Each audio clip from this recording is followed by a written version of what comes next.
युद्ध हुआ तो सिर्फ 4 दिन में घुटने पर होगा पाकिस्तान। पड़ोसी मुल्क के पास नहीं बचा गोला बारूद, रिपोर्ट में बड़ा खुलासा। तो चलिए जानते हैं। पाकिस्तान की सेना इन दिनों एक गंभीर गोला बारूद संकट से जूझ रही है। समाचार एजेंसी ANI की रिपोर्ट के मुताबिक सेना के पास सिर्फ 96 घंटे तक युद्ध लड़ने के लिए जरूरी गोला बारूद बचा है। इसका मतलब है कि अगर कोई भी उच्च तीव्रता वाला युद्ध शुरू हो जाए तो पाकिस्तान की सेना ज्यादा देर तक नहीं टिक पाएगी। तो चलिए जानते हैं विस्तार से। इस संकट की एक बड़ी वजह पाकिस्तान द्वारा हाल ही में यूक्रेन को भेजा गया हथियार का जखीरा है। खास तौर पर 155 mm आर्टिलरी सेल्स की भारी मात्रा में आपूर्ति से पाकिस्तान के पास अपने भंडार खत्म हो गए हैं। ये गोला पाकिस्तान की आर्टिलरी आधारित युद्ध नीति के लिए बेहद जरूरी है, जो अब सीधे तौर पर प्रभावित हो रहा है। पाकिस्तान की हथियार निर्माण company Pakistan ordnance factory POF, जो सेना को गोला बारूद उपलब्ध कराती है, वो अब पुराने उपकरणों और सीमित उत्पादन क्षमता के कारण घरेलू मांग पूरी नहीं कर पा रही है। POF का दावा है कि उसकी प्राथमिकता घरेलू जरूरतें हैं, लेकिन वर्तमान हालात में वो असफल रहे हैं। ANI की रिपोर्ट के अनुसार 2 मई को हुई कोर कमांड की विशेष बैठक में इस गंभीर स्थिति पर चर्चा हुई। सेना के वरिष्ठ अधिकारी इस हालात को लेकर बेहद चिंतित हैं और कई हद तक असहज महसूस कर रहे हैं।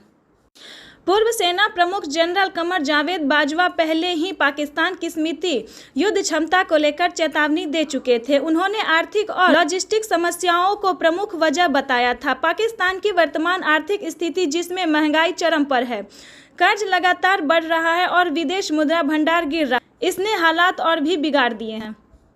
इस संकट के कारण सेना और अपने परीक्षण अभ्यासों को रद्द कर राशन में कटौती करना और युद्ध अभ्यास स्थगित करना पड़ा है, क्योंकि ईंधन की भी भारी कमी है। भारत पाकिस्तान तनाव में बढ़ोतरी।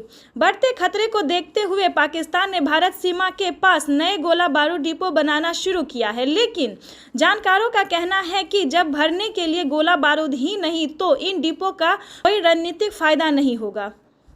एक रक्षा विशेषज्ञ ने ANI को बताया, पाकिस्तान अपने गोले दूसरे देशों के युद्ध में भेज दिए और खुद खाली हाथ रह गया। यह एक आर्थिक लाभ के लिए उठाया गया कदम था, जिसने दीर्घकालीन रणनीति नुकसान पहुंचाया है। यह रिपोर्ट ऐसे समय में सामने आया जब भारत और पाकिस्तान के बीच तनाव चरम पर है। खास तौर पर 22 अप्रैल को पहलगाम में हुए आतंकी हमले के बाद, जिसमें 26 लोग मारे गए थे, जिनमें ज्यादातर पर्यटक थे। इस हमले के बाद भारत ने पाकिस्तान के खिलाफ कई सख्त कदम उठाए। इसमें सिंधु जल संधि को निलंबित करना, अटारी इंटीग्रेटेड चेक पोस्ट को बंद करना और दोनों देशों के हाई कमीशन स्टाफ की संख्या कम करना भी शामिल है। सभी पाकिस्तानी नागरिकों को दिए गए वीजा रद्द कर दिए और उन्होंने 30 अप्रैल तक भारत छोड़ने का आदेश दिया था। साथ ही पाकिस्तान एयरलाइंस की उड़ानें के लिए भारत का हवाई क्षेत्र भी बंद कर दिया गया है।